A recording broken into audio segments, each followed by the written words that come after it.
Amen. Amen. Ben, on va continuer ce matin. Depuis l'autre jour, on parle de ce que Dieu, selon sa promesse, secoue vraiment le ciel et la terre. Il a fait la promesse de secouer le ciel et la terre, n'est-ce pas? Amen. Tu peux le lire dans le livre de Pierre. Il ébranlera le ciel et la terre encore une fois. Et l'ébranlement du ciel et de la terre, selon ce qu'il m'a montré, c'est vraiment le fait de briser tout système qui n'est pas fondé sur le système de Dieu. Amen. Tout système qui n'a pas la fondation du système de Dieu est appelé à tomber. Est-ce que tu comprends ça? Donc quand il ébranle le ciel et la terre, quand il commence à shaker les choses qui ne sont pas fondées sur la parole de Dieu vont tomber. Et les systèmes que les hommes ont mis en place commencent de tomber parce que Dieu s'est mis en route pour shaker les choses. Et la vision qu'il me donnait cette semaine est la vision de ce qu'il est en train carrément de balayer les gens dans le royaume de Dieu. Un peu comme quand tu fais un tas d'ordures et puis tu prends ta ramassette et le balai pour suivre dans la ramassette afin de mettre dans le dustbin là. Il était en train de me dire qu'il est littéralement dans ces derniers temps en train de sweeping les gens dans le royaume de Dieu. Est-ce que quelqu'un voit l'image? Le Saint-Esprit balaie carrément les gens pour les mettre dans le royaume de Dieu avant la fin. Amen. Et comment il le fait? On a vu qu'il le fait en détruisant toutes les fausses doctrines et théories qui ont été enseignées depuis le 16e siècle jusqu'à aujourd'hui et qui continuent d'être enseignées dans nos écoles et qui ont pour but, je l'ai dit, et qui ont pour but toutes ces doctrines-là, qui ont pour but de détruire Dieu, qui ont pour but de détruire Dieu dans le cœur des hommes, qui ont pour but de faire croire aux hommes que non seulement il n'y a pas de Dieu, non seulement il n'y a pas de Dieu, mais que les hommes ne sont pas spéciaux. Ils ne sont pas spéciaux, ils descendent des singes, ils descendent des organismes unicellulaires qui ont évolué au cours des milliards d'années jusqu'à aujourd'hui et qui ne sont pas spéciaux.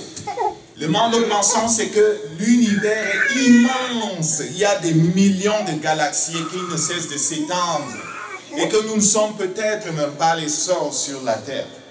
Et donc, qu'est-ce qu'on veut faire véhiculer comme idée? C'est l'idée selon laquelle on n'est rien, on n'est pas spéciaux. Donc quand nous disons la parole de notre Dieu, on se rend compte que nous sommes spéciaux. Nous nous rendons compte que Dieu a créé toutes choses avant de créer la terre. On se rend compte que, in fine, il a créé l'homme qui est à l'image de Dieu. Et ça s'est fait en 6 jours, pas en des millions d'années. Et je vous ai dit, leur objectif c'est quoi? Détruire Dieu pour le remplacer par quoi? Par l'arithmétique, des calculs, des théories. Est-ce qu'on comprend ça? Ils ont voulu et ils ont presque réussi à enlever l'homme, le Dieu du cœur des hommes. Et ils ont remplacé par quoi? Ils ont remplacé par une série de théories. La théorie de l'évolution, le Big Bang, la théorie de l'héliocentrisme, toutes ces théories-là. L'important pour eux, c'est que leur modèle mathématique se tient. Mais ce n'est pas parce qu'un modèle mathématique s'équilibre et se tient que cela est forcément vrai. Est-ce qu'on comprend ça? Ce n'est pas parce qu'un modèle mathématique est vrai que la proposition que tu tends à démontrer est forcément vraie. Si tu es parti sur des actions, si tu es parti sur des... Comment dire ça? Si tes propositions de départ étaient fausses en partant, c'était des assumptions, comment on dit ça en français? C'était des suppositions. Si tu es parti sur des suppositions pour faire ton modèle, pour faire ta démonstration, pour faire tes calculs, quelque beau que soient tes calculs et juste, si tes suppositions à la base n'étaient pas bonnes, tu vas arriver à un résultat qui est faux. Mais ça les arrange pourquoi? Ça les arrange parce que tant que la masse reste ignorante de ce qui se passe, ça les arrange. Et vous allez voir, l'un des signes distinctifs que les francs-maçons utilisent souvent, et les illuminations, la Kabbalah, c'est, vous les avouez, vous voyez souvent sur les photos avec le doigt sur la bouche. Pour dire quoi? Nous qui sommes les initiés, on connaît ce qui se passe. la masse et la foudre, là, dites rien. Okay? Ça, c'est un signe. C'est un signe de ces gens-là aussi. Okay? Illuminati, pharmacien, Kabbalah. Okay? Pour dire qu'on connaît les choses, mais la masse ne connaît rien. Et aujourd'hui, je vais comme aller simplement, on est passé par les versets de la parole de Dieu. On a vu que la terre est ferme, n'est-ce pas? Amen. La terre est ferme. Dieu dit que la terre est ferme, qu'elle ne va pas bouger. C'est-tu vrai? Amen. C'est ce que notre Dieu dit. En tout cas, c'est ce que la parole de Dieu dit. La terre est ferme, elle ne va pas bouger. Et je vais afficher un verset qui est assez étonnant. Apocalypse, en tout cas ça m'a toujours surpris. Apocalypse au chapitre 1, verset 7. Laisse-moi trouver ça, c'est dans le Nouveau Testament. Apocalypse, c'est le dernier livre. Apocalypse 1.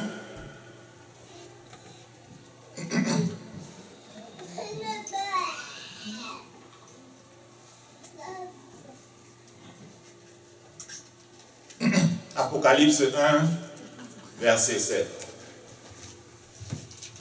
Oh. Ok.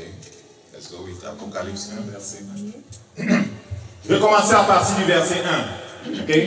L'Apocalypse, c'est le livre que Jésus-Christ, notre Seigneur, a donné à Jean. La révélation qu'il a donnée à Jean des événements à venir. Quand tu lis le livre de l'Apocalypse, Jésus-Christ est en train de dire à l'Église et de dire à toi, surtout qu'il dit, béni soit celui qui lit les informations qui sont dans ce livre. Okay? Tu es béni, non seulement tu es béni, mais tu es en train de voir ce qui s'en vient. Ce que notre Dieu a projeté de faire en ce qui concerne ce monde. Et cela se termine à la fin par la venue d'une nouvelle terre et d'un nouveau ciel. Et je crois que cette terre et ce ciel, comme notre Dieu le dit, va être détruit. C'est écrit, cela va se faire comme il l'a dit. Il y a plein de choses dans l'Ancien Testament qui sont écrites par notre Dieu, qui sont des prophéties. La Bible contient un tas de prophéties, plusieurs ont été accomplies au millimètre près. À cause de ce que Dieu a accompli au millimètre près, chacune des prophéties qu'il a dites jusqu'à aujourd'hui, je crois celles qui sont dans le livre de l'Apocalypse. Et l'une d'elles, c'est que la terre, telle que tu la connais, va être détruite et qu'un nouveau ciel et une nouvelle terre va venir. Je le crois tel que c'est écrit. Au verset 1, notre Seigneur se présente. La révélation de Jésus-Christ que Dieu a donnée pour découvrir à ses serviteurs les choses qui doivent arriver bientôt et qui les a fait connaître en les envoyant par son ange à Jean, son serviteur. C'est Jean, celui qui a écrit l'évangile de Jean, okay? le plus jeune des disciples, là, des apôtres, Jean, c'est celui-là. Donc, Jésus-Christ lui apparaît. Qui a annoncé la parole de Dieu et le témoignage de Jésus-Christ et toutes les choses qu'il a vues.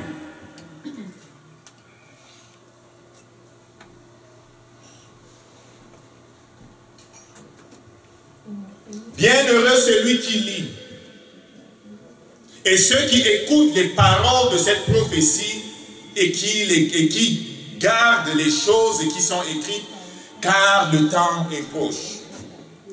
Bienheureux celui qui lit et qui garde, celui qui lit et qui croit ce que Dieu dit. Parce que dans cette génération qui est corrompue, ce qui va nous sauver, c'est notre foi en la parole de Dieu. C'est notre foi en la parole de Dieu.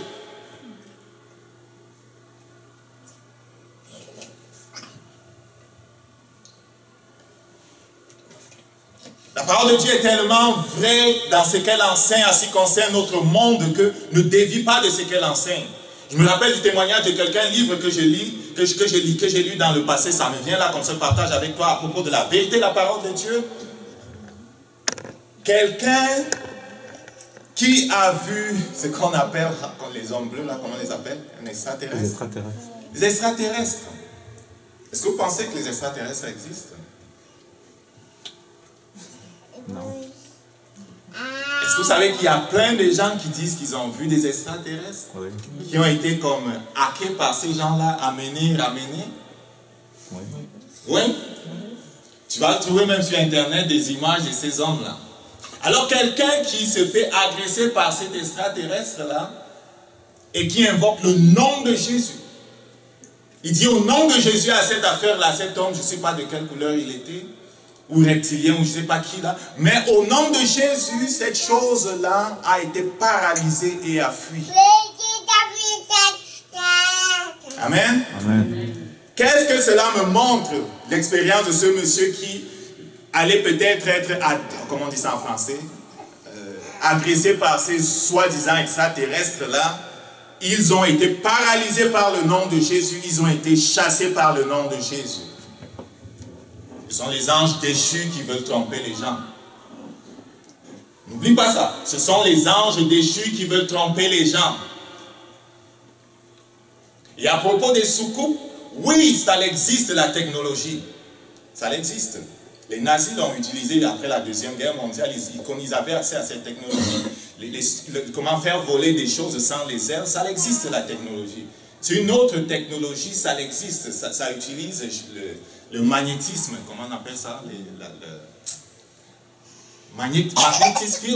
champs magnétiques.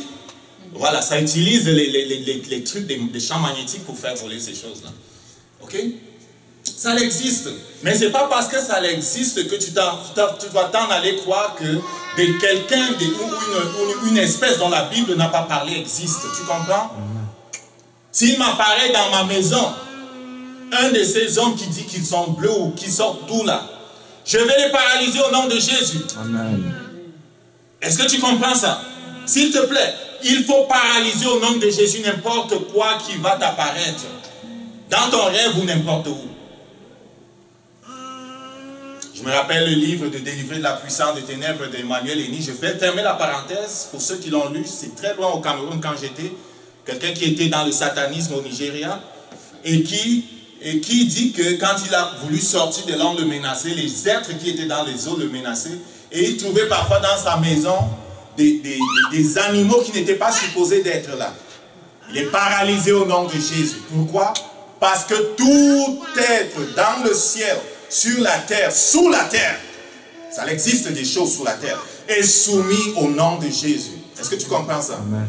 Je suis en train de mettre l'accent sur l'importance de croire la Bible, l'importance de croire la parole de Dieu. Ferme la parenthèse. Donc, bienheureux c'est lui qui lit et qui écoute. Et je vais ajouter qui croit. Parce que quand la parole de Dieu dit écoute, c'est que tu reçois dans ton cœur ce que Dieu dit. Cette prophétie qui garde ces choses qui sont écrites, car le temps est proche.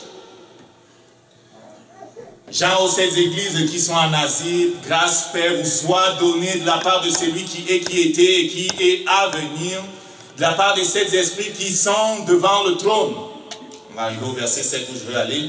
Et de la part de Jésus-Christ qui est le témoin fidèle, le premier-né d'entre les morts, le prince des rois de la terre. À lui dis-je, qui nous a donné et qui nous a lavé de nos péchés dans son sang et nous a fait roi et sacrificateur de Dieu, son Père. À lui soit la gloire et la force pour les siècles des siècles. Amen. Verset 7. Voici il vint des nuées et tout œil le verra. Ceux qui l'ont percé, toutes les tribus de la terre se lamenteront devant lui. Oui, Amen. Qu'est-ce que le Saint-Esprit dit ici? Tout œil le verra. À propos du retour de Jésus-Christ, je disais ça, waouh! Notre terre, elle est un bol. Et le Saint-Esprit dit tout œil le verra. Do you get me? Yes. Est-ce que vous comprenez? Est-ce que vous comprenez le paradoxe?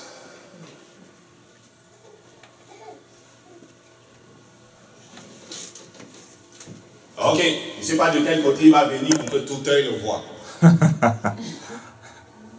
Alors on expliquait en disant que non, on va filmer à la télé et puis tout le monde va voir à la télévision en même temps comment Jésus revient, là tout le monde va le voir, mais à la télé. Les endroits, il n'y a pas la télé. Ça, c'est ce que j'avais maintenant pris comme explication pour accepter cette affaire-là. Est-ce que le Saint-Esprit a dit que tout œil va le voir? Hein? Est-ce que c'est lui qui dit qu'on va le voir à la télé? Non, non, non, non. Maintenant, les explications ou mon raisonnement, c'était que, wow, ok. Quand on dit que tout œil le verra, c'est sûr que quand ils vont le voir venir, CNN, CBS, ils vont courir avec leur camion pour filmer et diffuser en direct, quoi. Comme le Super Bowl, diffusé en direct. On va voir en direct l'enlèvement, on va voir en direct le retour de Jésus. Mais c'est n'importe quoi. Hein? C'est n'importe quoi. Okay? Parce que ça ne marche pas là. Tout œil le verra, c'est sans télévision. C'est ce que je crois.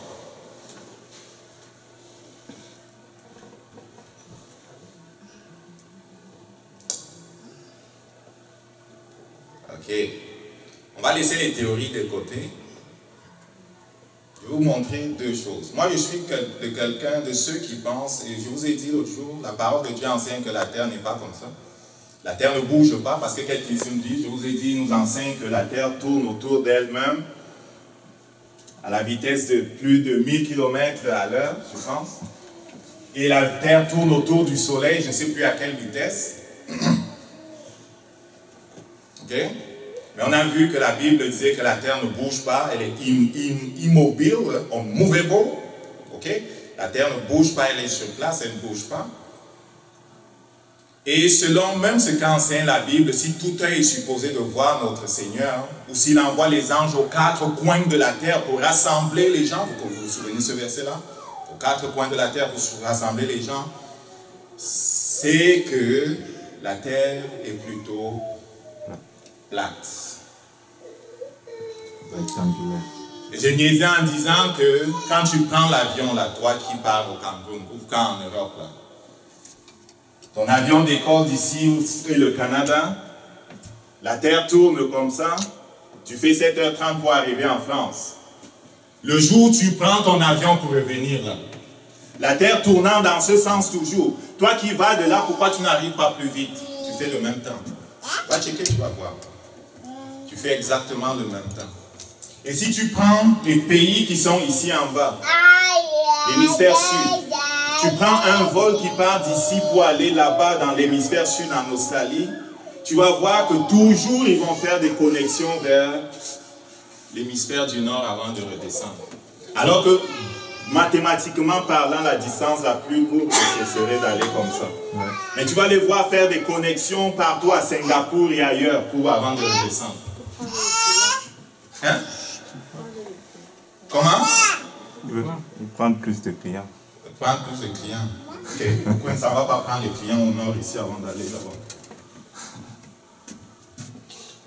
Bon. Je vais te montrer quelque chose.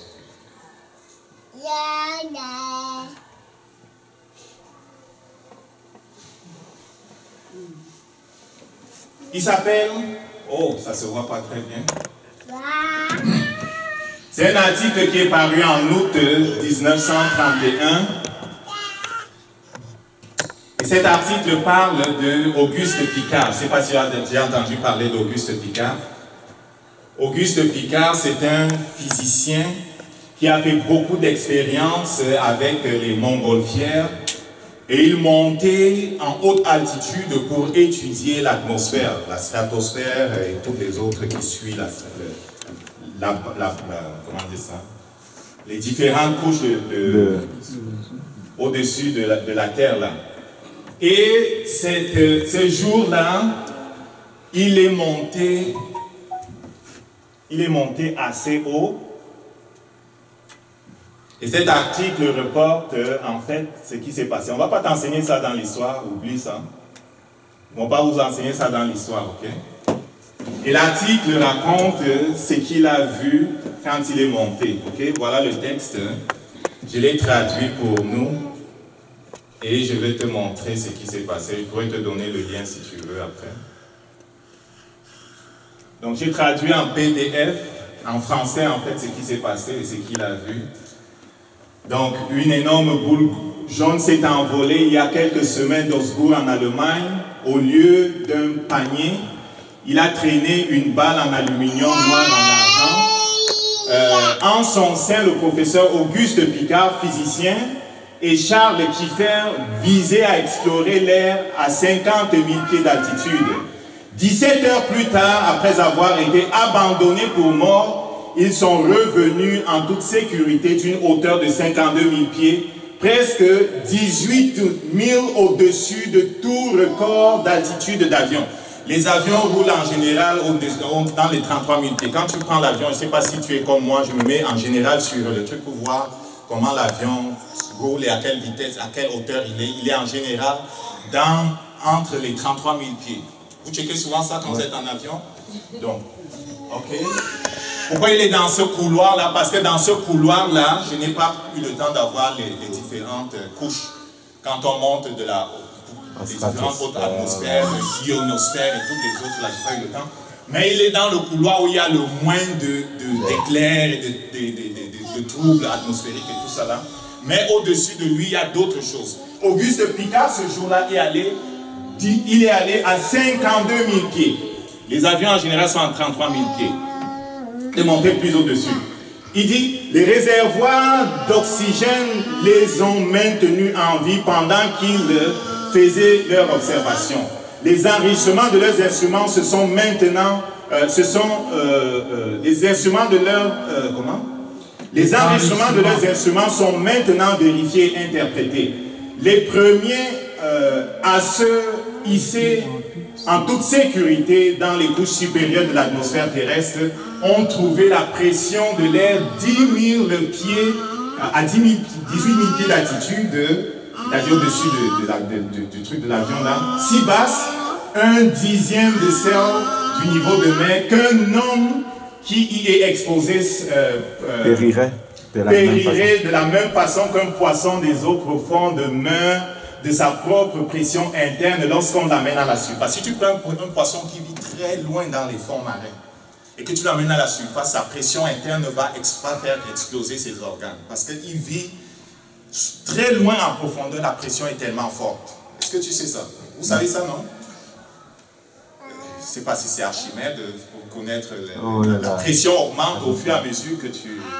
Je ne sais plus quelle théorie c'est là, mais c'est peut-être Archimède. C'est Archimède.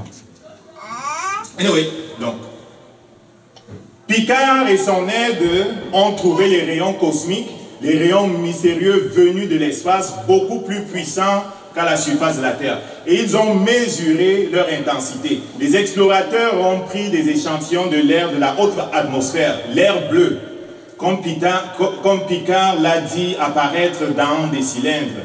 L'analyse pourrait prouver qu'il est exceptionnellement riche en ozone.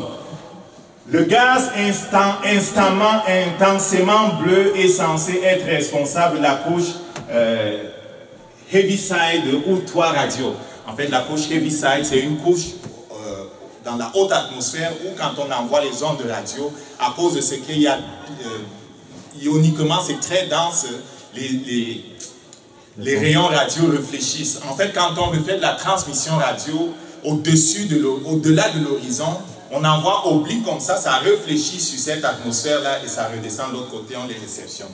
C'est un peu ça le toit radio dans l'atmosphère, ça aide pour la transmission des ondes.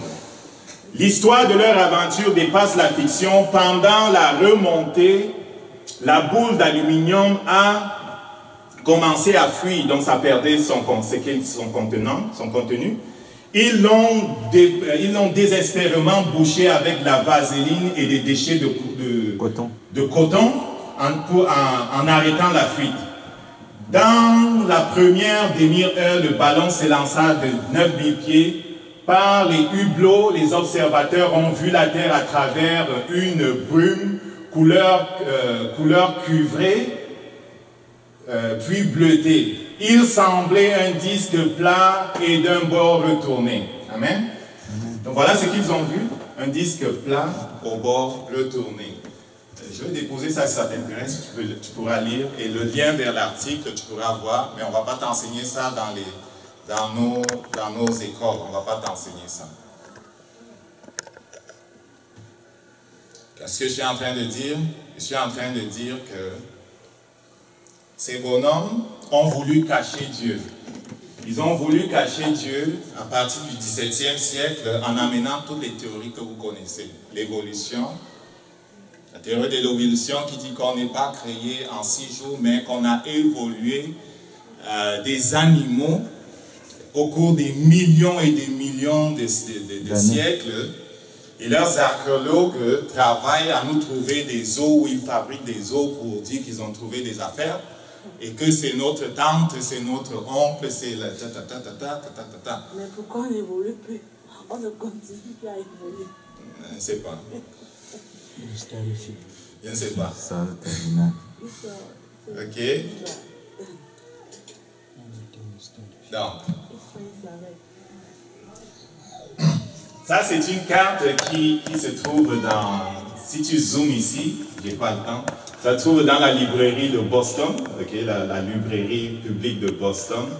Et c'est une carte qui date de 1800. C'est une carte qui date de 1892. Et c'est écrit ici, As it is. Et ça, c'est la carte que les navigateurs et les explorateurs depuis toujours ont utilisée. Et avant ce modèle-là, il en avait un autre qui, même dans les années, dans l'Antiquité, avait été dessiné par quelqu'un qui était d'origine de la Mésopotamie, là, et qui avait dessiné une carte qui ressemble à ça et que les explorateurs et les navigateurs utilisaient. Ils n'utilisaient pas le bord, la carte du globe, là, c'est n'importe quoi. Ils n'utilisent pas celle-là, ils utilisent plutôt celle-là. Et ce que tu vois ici, là, c'est une barrière de glace. C'est une barrière de glace qui retient l'eau, comme la Bible l'a dit. Une barrière qui retient l'eau et qui est en fait l'Antarctique. Ce qu'on a appelé l'Antarctique et qu'on te montre sur le bord à une certaine place de la Terre, là, c'est pas vrai. Voici l'Antarctique. Ok? Voici l'Afrique, voici les autres pays. Et quand tu utilises cette map et que tu prends un tracker d'avion qui traque les vols, en général, quand un des miens voyage, je vais traquer son vol pour voir comment ça se passe, comment il arrive. Là. Tu vas voir que les connexions qui sont faites quand on prend les vols sont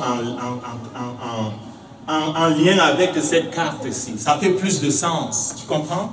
Ça fait plus de sens parce que c'est exactement comme ça que le monde est.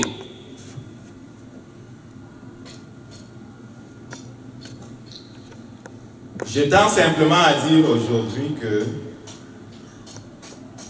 et puis si tu t'en vas sur Internet, tu vas voir, c'est déjà déclassifié. C'était avant, comme les États-Unis aiment souvent cacher les choses. C'est déclassifié maintenant. Si tu cherches Operation High Jump, tu vas voir qu'après la Deuxième Guerre mondiale, les États-Unis avaient envoyé dans l'Antarctique l'admiral Byrd avec une expédition en fait pour explorer le pôle sud. C'est ça le pôle sud. Le pôle nord est ici. Le pôle sud vraiment n'existe pas. Ça n'existe pas. Le pôle nord c'est là, mais le pôle sud, écoute. Ils sont allés explorer et on appelait Operation High Jump. Pourquoi? Parce que cette barrière-ci là est tellement haute qu'il fallait qu'ils trouvent un moyen pour escalader et monter sur la terre qui est là-bas et voyager, je ne sais pas combien de kilomètres pour arriver aux extrémités. Et qu'est-ce qui se trouve aux extrémités? Il se trouve aux extrémités les fondations du dôme. Ce qu'on appelle le firmament vient se poser ici. Le firmament dans la Bible, là, il se pose sur ce contour-là. Et ils ont découvert ça. Quand ils ont découvert ça, ils ont signé le traité de l'Antarctique. Va chercher les informations sur le traité de l'Antarctique. Tu vas voir, c'est un traité qui n'a jamais été violé, signé par un certain nombre d'États. Et depuis les années 40, il n'est pas violé. Pourquoi? Parce qu'ils ont voulu garder cette information-là pour eux.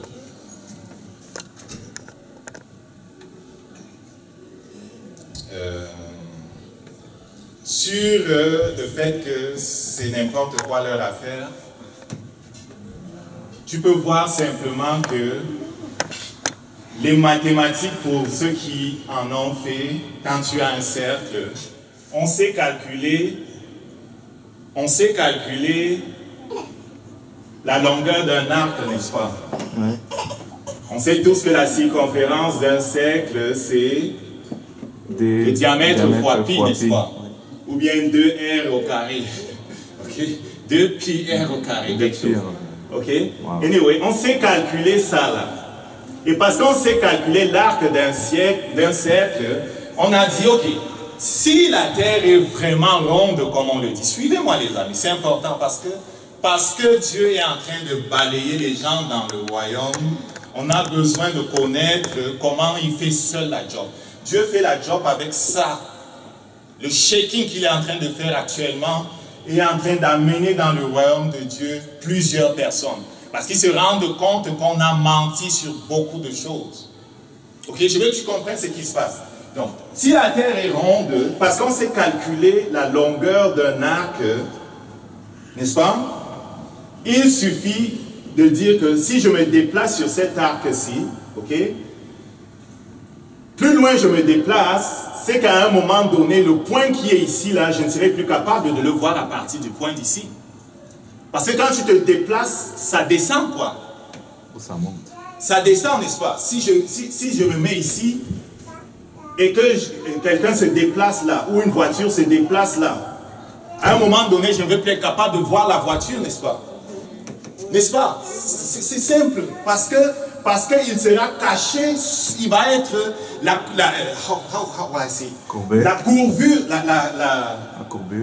courbure va forcer la chose qui se déplace à distance à disparaître à un moment donné sous l'horizon, n'est-ce pas?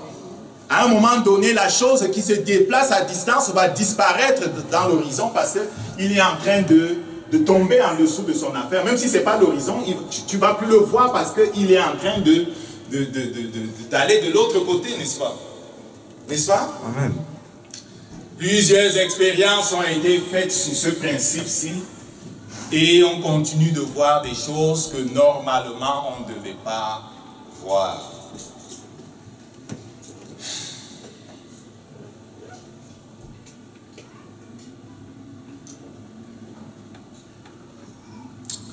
Je ne sais pas si tu connais les phares.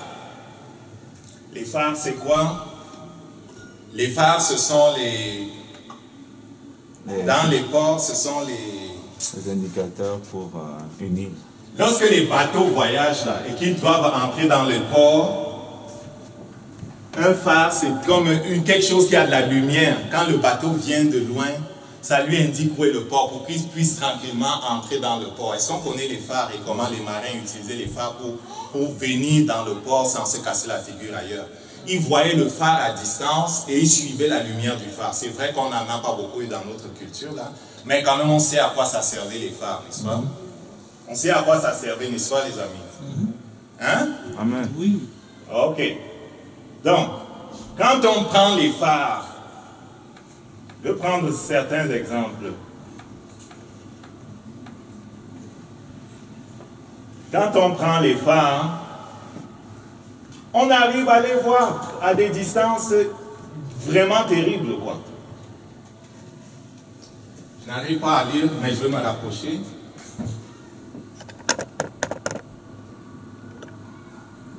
Oh.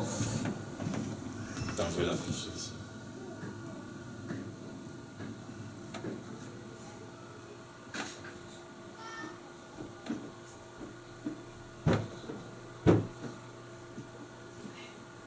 Il y a un phare, par exemple, phare.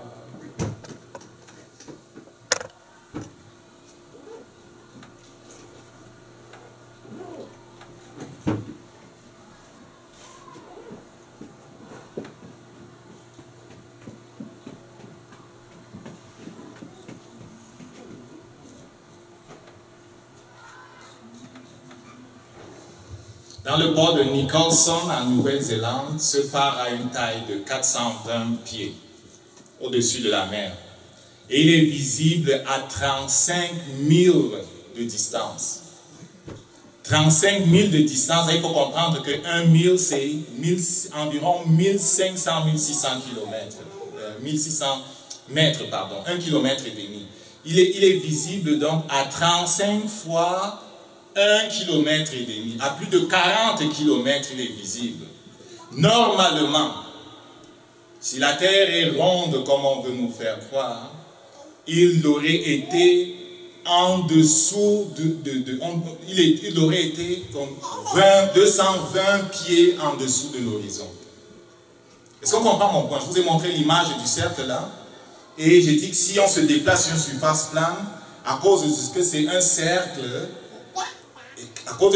cercle, normalement, plus tu te déplaces, prends la pomme, prends un orange, tu te déplaces comme ça, l'autre point va descendre par rapport à l'autre. Il ne peut pas rester à la même distance. Il ne peut pas rester au même niveau. Si tu déplaces, l'autre point va descendre par rapport à l'autre.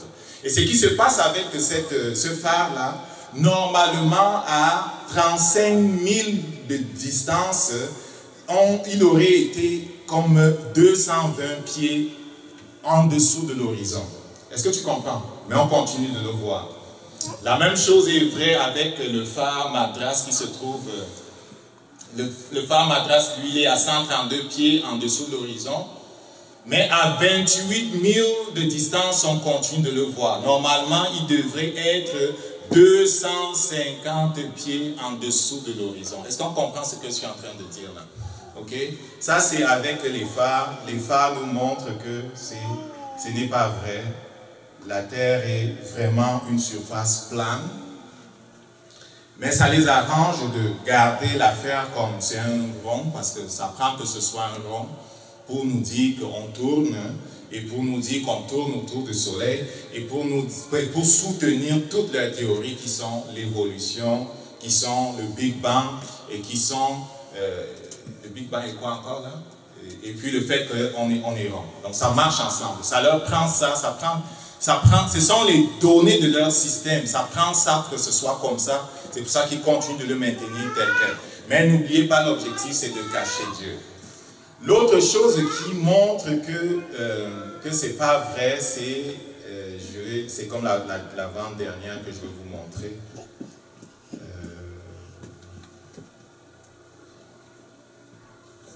C'est le Nil. Je vais vous montrer le Nil. Il y a plein de choses que j'aurais pu vous montrer. Je vais faire ça simple. Vous montrer le Nil.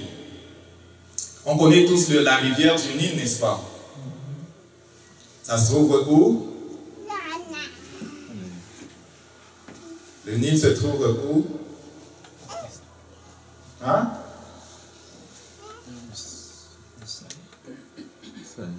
Vous connaissez le Nil? En Égypte.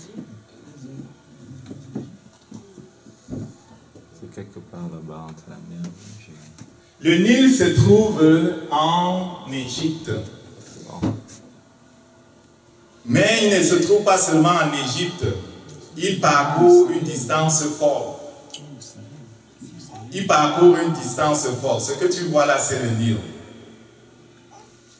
Ok?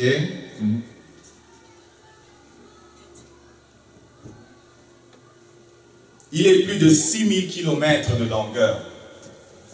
Il part de la Tanzanie, ici, son origine c'est ici, et il traverse sur 6000 km de distance plusieurs pays d'Afrique pour arriver jusqu'en Égypte. Ok? Est-ce que vous avez déjà vu l'eau couler? Est-ce que vous voyez ça? C'est 6000 km, hein? Minimum 6000 km. Va sur Wikipédia, tu vas taper le Nil, tu vas voir. 6000 km maximum. Il est avec le Mississippi. Vous connaissez le Mississippi? Il est avec le Mississippi aux États-Unis, l'un des fleuves les plus longs. Mais je pense que le Nil est vraiment le plus long. Il part d'ici, dans la région des Grands Lacs, en Tanzanie, là, et il monte jusque là. Vous avez souvent été sur les montagnes ou bien vous avez souvent vu l'eau couler, n'est-ce pas? Quand tu es sur la montagne ou même quand on est ici au Québec et qu'il commence à voir la neige qui fond là. Si tu es sur la montagne, l'eau va couler dans quelle direction? Si tu es sur la montagne, l'eau va couler dans quelle direction? Du haut en bas. Vous avez déjà vu les rivières sur les montagnes? L'eau coule dans quelle direction? En descendant.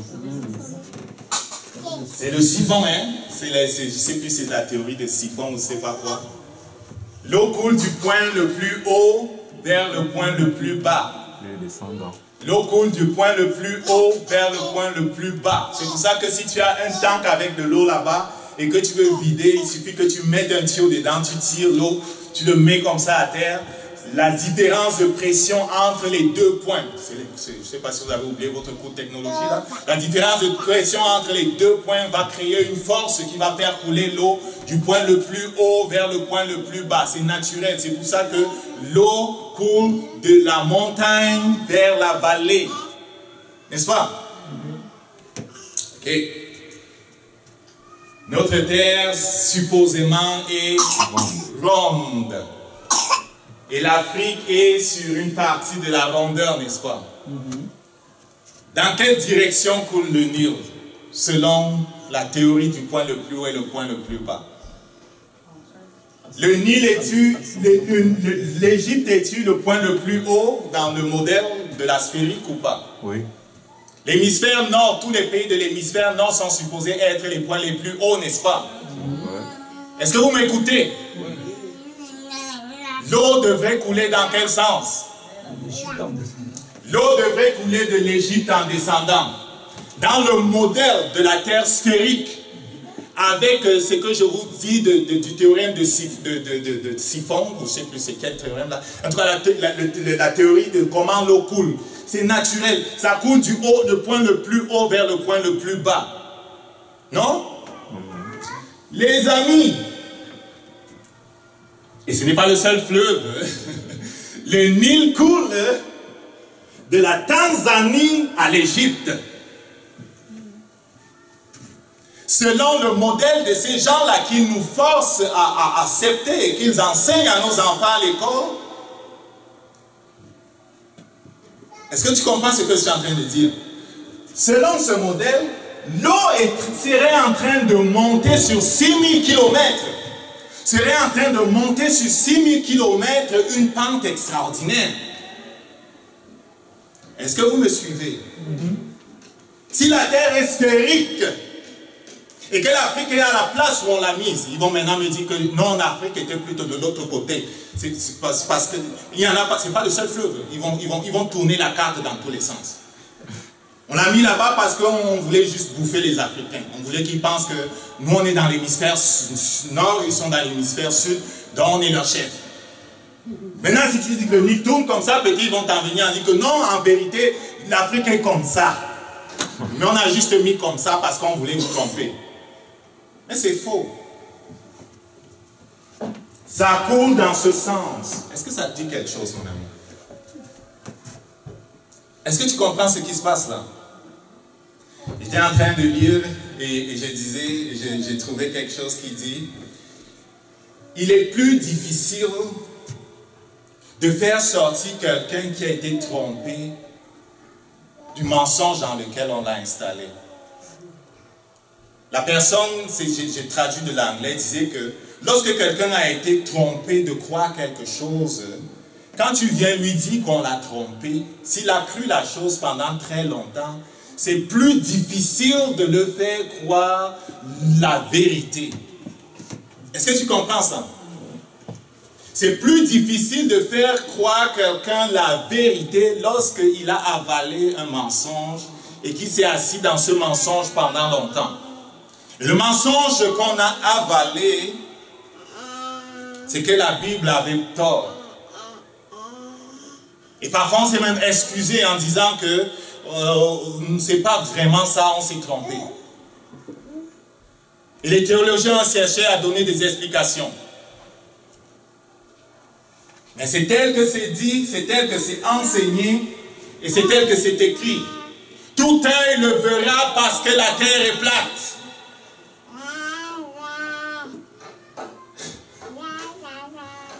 Quand je dis plat, c'est pas forcément très plat là, mais je vais dire c'est une surface plane. J'aime les avions, j'ai souvent pris les avions. Et je suis très sensible au mouvement. Quand l'avion tourne à gauche, je sais qu'il tourne à gauche. Quand l'avion fait comme ça, parce qu'il veut se rééquilibrer, je le sens. Je peux sentir qu'on est en train de tourner. J'ai pris l'avion et j'ai voyagé sur de longues distances.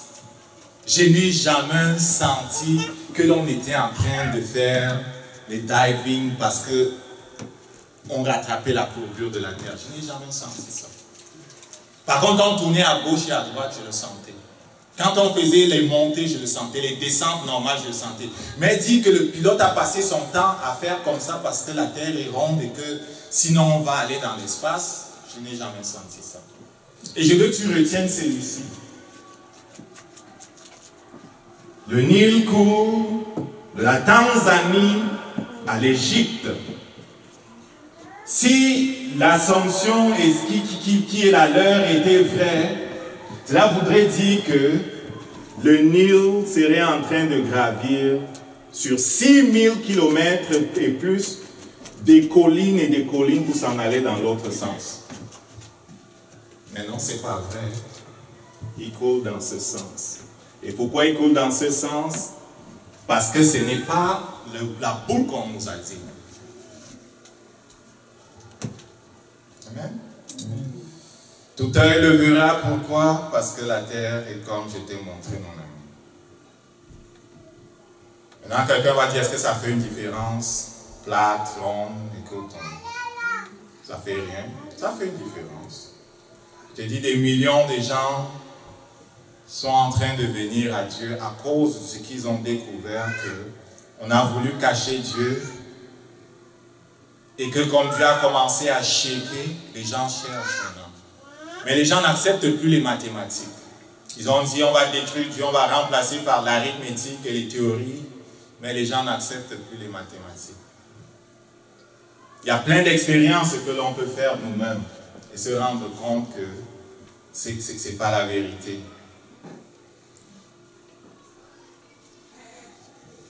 Surtout ces expériences de ce que tu vois des distances très éloignées des objets, avec des télescopes et machin. Normalement, tu n'étais pas supposé de les voir.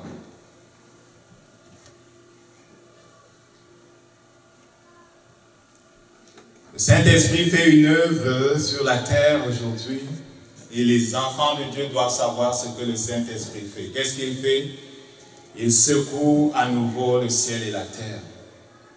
Et selon la vision qu'il me montrait, il balaie littéralement les gens dans le royaume. Évangéliser va devenir très facile.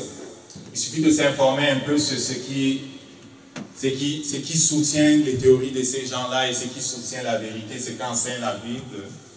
De simplement pointer les gens, regarde les faits. Est-ce que tu veux croire les mathématiques et les théories et les formules? Ou est-ce que tu veux croire ce que tu vois?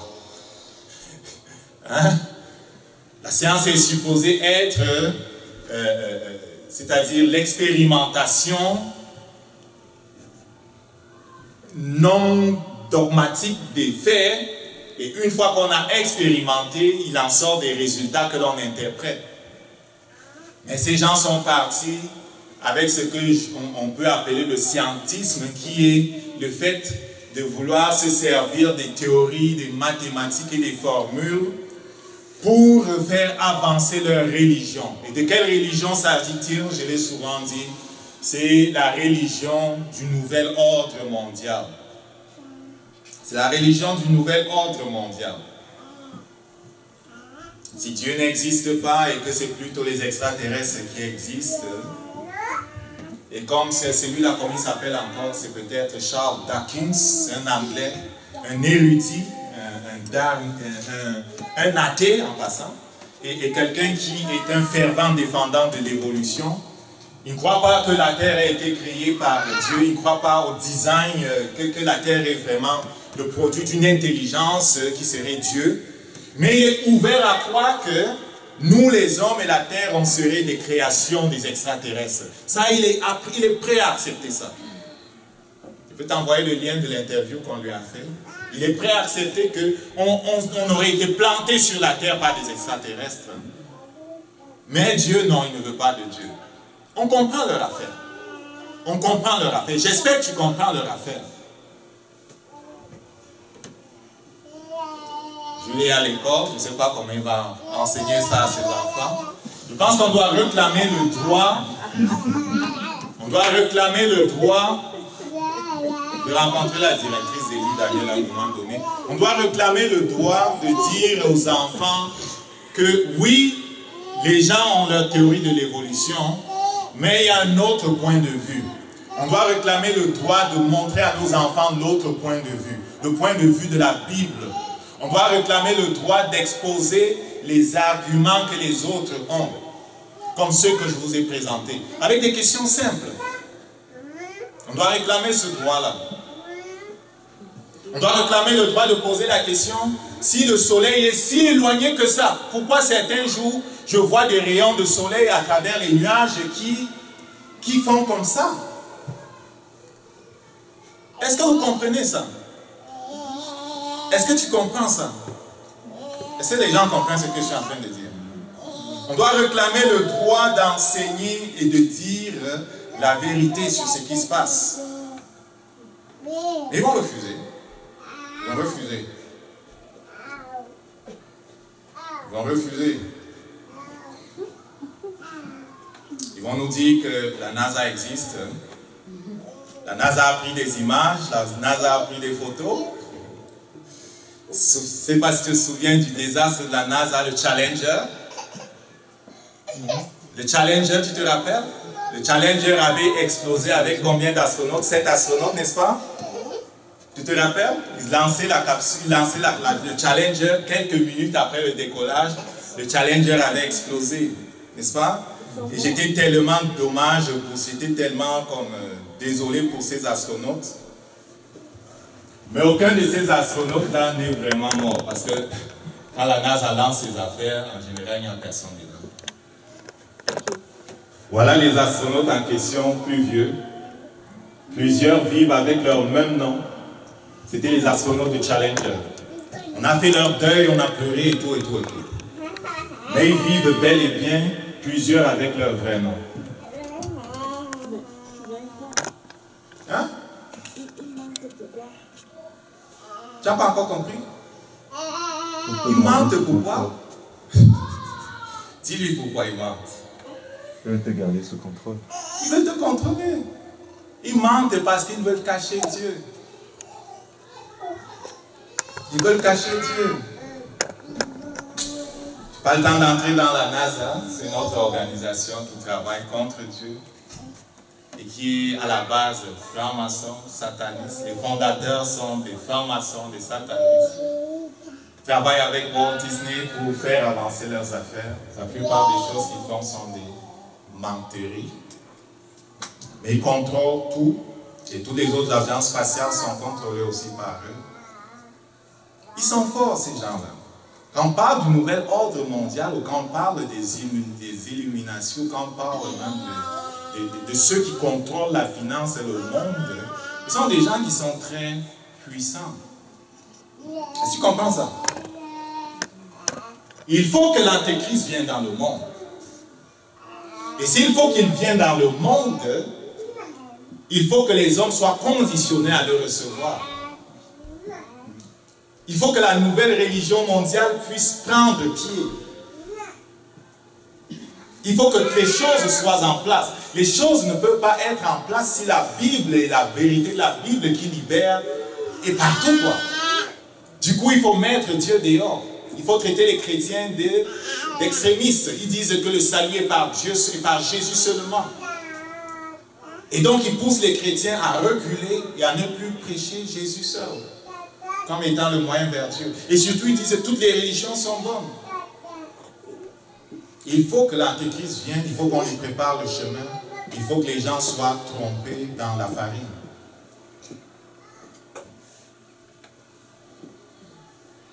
Apocalypse 1, verset 7. Je vais finir avec ça. On n'a pas le temps de faire plein de choses. Les autres choses, je vais faire des petites vidéos que je vais déposer sur le truc quand j'aurai le temps. Je n'ai pas beaucoup de temps, mais ça fait 1 an que je connais ces affaires. Je travaille dessus, j'étudie, j'ai vérifié. J'ai revérifié dans la parole et les autres choses qui ont été faites, les expériences qui ont été faites, c'est vraiment selon ce que la parole de Dieu dit. Voici, il vient avec les nuées et tout œil le verra. Tous ceux qui l'ont percé et toutes les tribus de la terre se lamenteront devant lui. Oui, amen, tout œil le verra. On va se lever debout pour rendre grâce à Dieu. Alors que Dieu secoue le monde pour faire avancer la vérité de la parole, Dieu secoue aussi dans ta vie.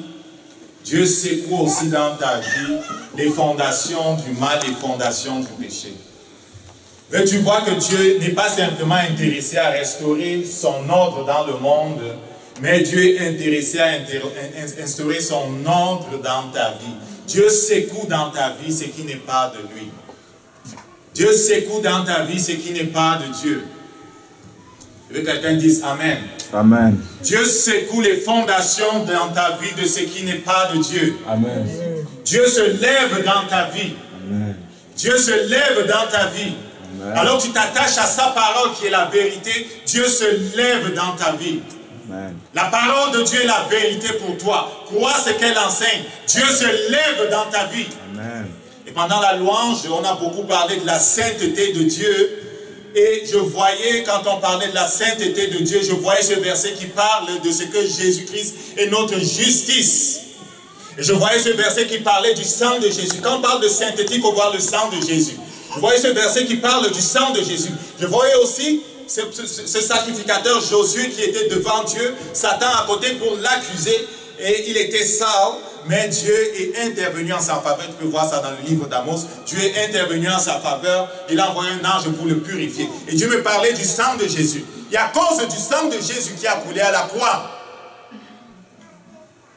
la sainteté de Dieu parle de ta libération. À cause du sang de Jésus qui a coulé à la croix, en invoquant le sang de Jésus, en luttant avec le sang de Jésus pour ta famille et pour toi, ce qui n'est pas de Dieu va partir. Amen. Ne te lasse pas d'invoquer le sang et de résister avec le sang. La sainteté dont on a parlé ce matin dans la louange parle aussi du sang de Jésus. Et si le sang de Jésus a coulé, Satan ne peut pas tenir devant le sang de Jésus. Satan ne peut pas tenir devant le sang de Jésus. Il ne peut pas t'accuser. Et s'il n'a pas d'accusation contre toi, je ne suis pas supposé de recevoir le malheur qu'il apporte dans mes finances. Je ne suis pas supposé de recevoir le malheur qu'il apporte dans ma maison. Je ne suis pas supposé de recevoir le malheur qu'il apporte dans ma famille. Si le sang a coulé, Satan doit déguerpir. Amen. Et je veux que pendant cette semaine, tu invoques le sang, tu proclames le sang, tu parles du sang. Et tu vois que la sainteté, c'est le règne de Dieu. C'est le sang de Jésus. Et tu dis à Satan, là où il te parle de défaite, tu quittes ma vie. Amen. Père, nous te rendons grâce pour ta fidélité. Merci parce que tu es saint. Merci parce que le sang a coulé. Merci parce que tu ébranles dans nos vies, Seigneur, ce qui n'est pas de toi. Tu enlèves ce qui n'est pas de toi, Seigneur. Nous tenons sur ta parole. Ta parole domine nos vies. Nous tenons sur ta parole, Seigneur, pour ce qui est de ce que le monde est. Nous tenons sur ce qu'enseigne ta parole. La parole enseigne dont le monde a été créé en 6 jours, c'est ce que nous croyons. Ta parole enseigne, Seigneur, que nous sommes le centre de l'univers. Nous croyons ta parole. Ta parole enseigne, Seigneur, que nous sommes à ton image.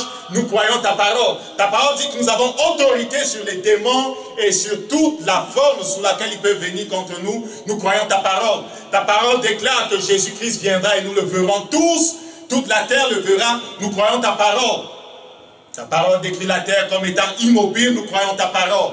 Ta parole parle de la terre comme étant, Seigneur, une surface plane. Nous croyons ta parole. Ta parole dit que le soleil n'est pas si éloigné qu'on nous enseigne. Nous croyons ta parole. Ta parole dit que la lune n'est pas si éloignée qu'on nous dit. Nous croyons ta parole, Seigneur. Nous croyons ta parole. Les étoiles aussi ne sont pas si éloignées qu'on nous dit. Nous croyons ta parole. Nous croyons le Saint-Esprit qui dit que les étoiles tomberont du ciel. Nous croyons ta parole, Seigneur. Amen.